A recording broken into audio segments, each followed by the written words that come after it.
The Lakes area business leaders took a day to network with their peers in an unusual setting. The 6th annual Brainerd Lakes Chamber Sporting Clays Fun Shoot mixed business with pleasure. Shane Lee has more in this week's Northwoods Adventure.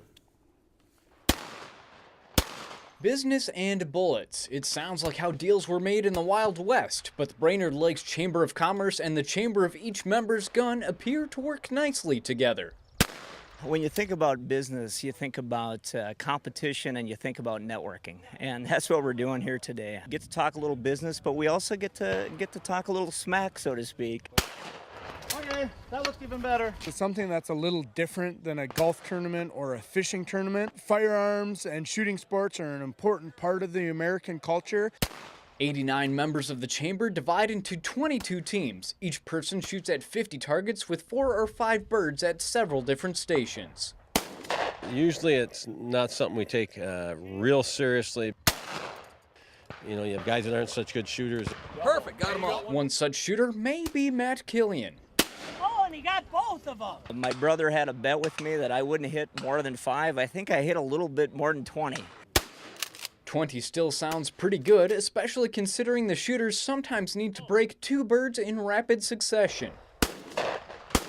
You have to look at the targets of the birds. You have to determine where they're going to go and where you're going to shoot them. To do that, you have to figure out how you're going to stand. You have to make sure the sun's not going to interfere with you. Oh! The event wraps up here at the Flurry Shoot, where all 4 members of a team shoot at the same time to try to take out a maximum 40 birds. The key is coordination. You're working in pairs to call out targets, make sure one person isn't reloading at the same time as the other person. Here's my personal strategy. We do have a sharpshooter here that is at Rice Creek. His name is Fritz. I'm just going to aim at the same targets as Fritz does, and then hopefully people think I'm breaking those targets myself. Killian's strategy may convince some onlookers, but not the scoreboard. Burton's team from Maury's Seafood Markets finishes first after breaking 36 birds. Being able to communicate and break 36 out of those 40 birds is just a huge achievement and just a ton of fun to end the event. The networking event certainly appears right on target. Shane Lee, Lakeland News.